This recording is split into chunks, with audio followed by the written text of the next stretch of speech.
So I've been really fascinated by the. And I can't believe it's been already 5 or 6 weeks right since the election, and the autopsy, and not just the autopsy, but the reaction to the left wing, the just and not just the Democratic Party, just like left leaning voters, commentators, whether they're liberal, progressive, leftist, what it may be, and the fracture you're seeing in the last 6 weeks, post mortem of Trump getting reelected. For example, like I'm watching a lot of you know commenters I enjoy, like the Young Turks, for example, and Cenk Unger and Kasparian, and now that they're being accused of becoming right wing because they actually have agreement with like Don Jr., Trump Jr., and Elon Musk that they should cut spending, somewhere. And Cenk saying that he knows exactly where he can start cutting spending. Of course, that's on the defense in the Pentagon. And people, of course, are very sensitive to that on the left about anyone leaving the left to go to the right.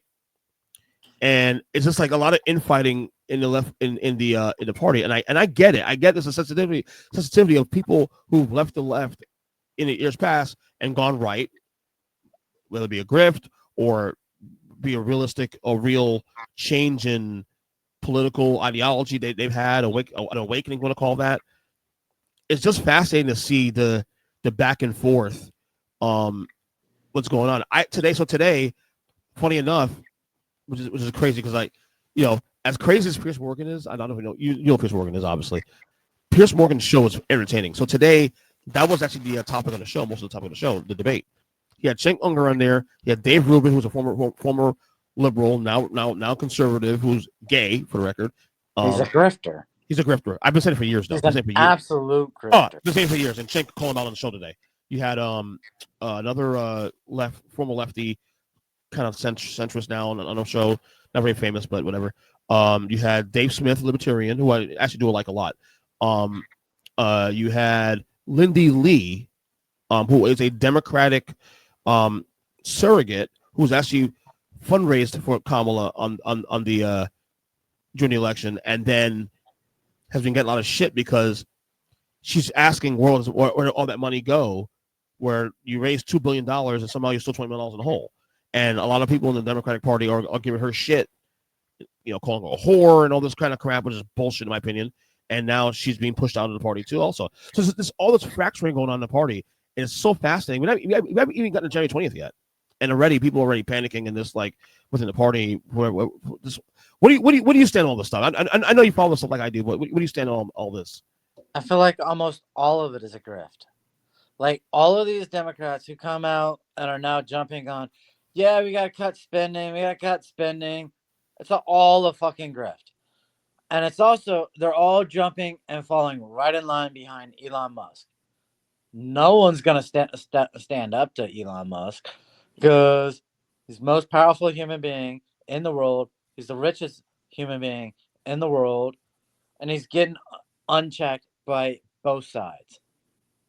But when you hear all these supposed liberals, supposed Democrats who are like, yeah, we got to cut spending here. How about we start with eliminating tax loopholes and the tax cuts for the wealthy and the tax cuts for the businesses? Mm. I remember when the deficits were pretty much in line. We were barely, we had tiny deficits. And it was because we had higher taxes on the rich. We had higher taxes on the businesses. We had fewer tax loopholes. When was the last time you heard a Democrat or a Republican talk about doing away with the carried interest deduction? Now, what are you hearing Donald Trump talk about?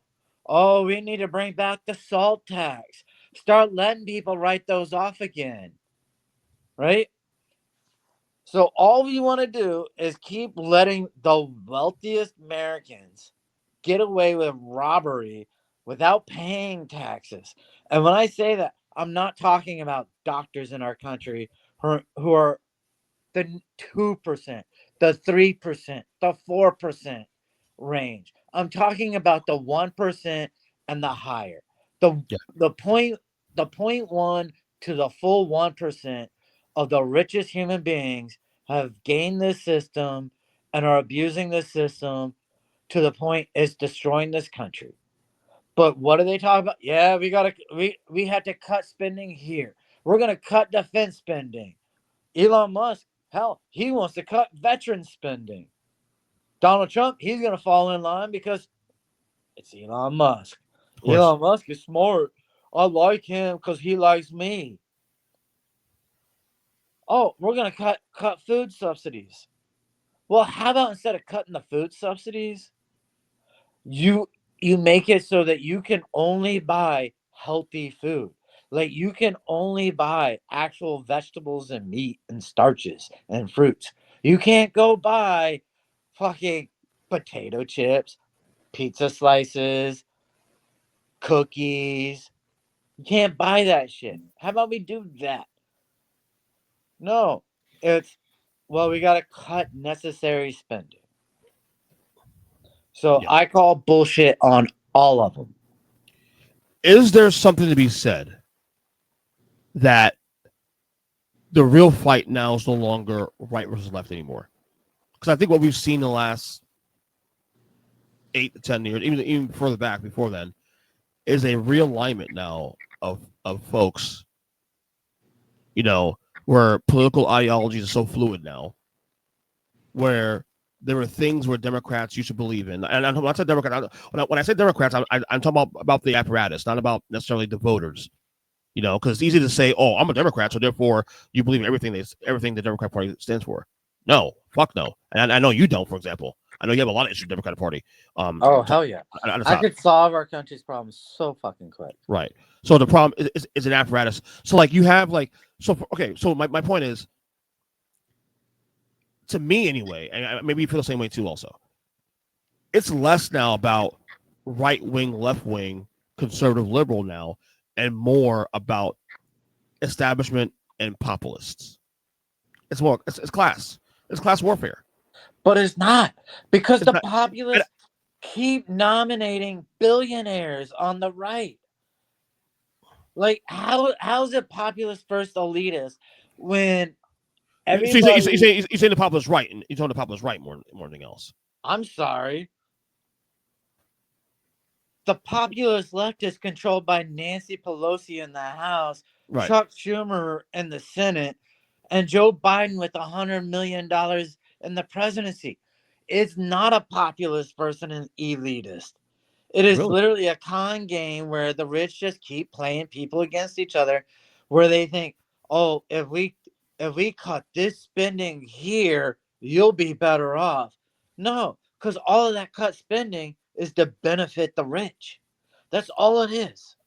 The populist left though wanted Bernie Sanders twice and got screwed and kneecapped by the elites of the Democratic Party. That even though he had the votes to in 2016 to become a nominee, they No, found ways around that to get Hillary Clinton. he got kneecapped in 2016 because we have super delegates in the Democratic Party, Correct. which we Right. don't have in the Republican Party. Right. All right. That in itself is the rigged system. Right. Having Agreed. super delegates that can completely eliminate the entire popular vote of a state. Which could be bullshit. Yeah. But to me, until we start voting in people who have less than $1 million and aren't there for stock trading, Yeah. it's never populist versus elitist. It's elitist versus elitist. But I think a lot too also a lot of folks who left the Democratic Party and found a home somewhere in MAGA world. Because there is something to be said. There is a lane. That I've been studying this shit for now 8 years. That Bernie to Trump lane, that's a real thing. No, That is a I real thing. agree. Yeah. I agree. But you know what we've noticed? So when Bernie was doing that, he was talking about making the rich pay higher taxes, Right. eliminating tax loopholes, right? Forcing businesses to pay workers higher. What you see on the right is not that. When the right populists elect people, it's because it's immigration, immigration, immigration, immigration. Like The right populace still hasn't figured out the person who walked 2,000 miles to get to this country for a better life isn't your enemy. It's the company and the person hiring them Yeah. that is your enemy. And guess what? Nothing has changed. Yeah. They voted Yeah. for, hold on. We live in MAGA country, right? We live in the heart of MAGA country in Palm Beach County. Yeah. And Donald Trump still needs 200, 300 freaking work visas. You're telling me 300 people in all of Palm Beach County would not want to work for that man? That's what you're telling me as a populist on the right, that we just don't have enough people, and even a county with 2 million people who voted red, that would want to work for him. Mm. That's what it is.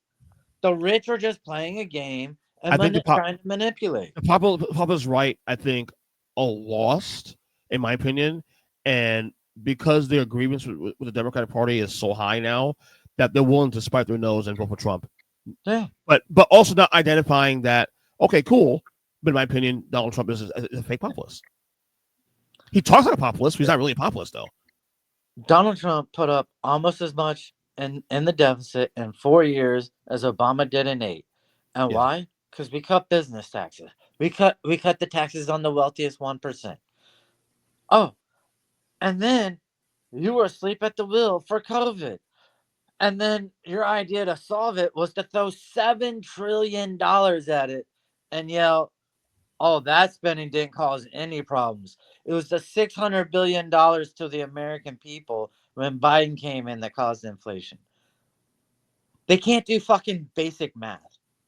Right. Basic math would teach you how to solve our country in a heartbeat. Yeah. Yeah. But yeah, I'm just so fascinated by the fracturing on the left wing. Because there's definitely grifters, there's definitely bad actors in there. But it's funny. Even people accuse me if I platform or have conversations with someone who's on the right, for example, and who I have disagreements with on policy, but I might agree with one thing they said or see the point. Somehow I get targeted being someone that's MAGA. Literally, this look at some of my old videos. There's comments on this podcast I get because I platform a conservative who I disagree with on policy, but I want to have the conversation with, and yet I get targeted as a MAGA guy, which is complete bullshit. Because I never in the 3 cycles that Donald Trump was president, I never voted for the guy ever. The MAGA belief system, I got no problem with. It's the fact you're voting for a person who doesn't even believe it. He's conning you.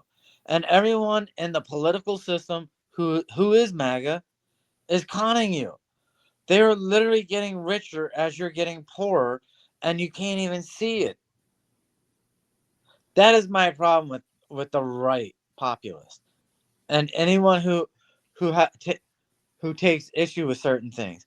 Yeah, look, if you're a leftist or a liberal or just a central Democrat, and you want to argue about subsidies, that's cool. You want to argue about certain tax breaks and tax cuts and tax loopholes. Hey, I'm for you.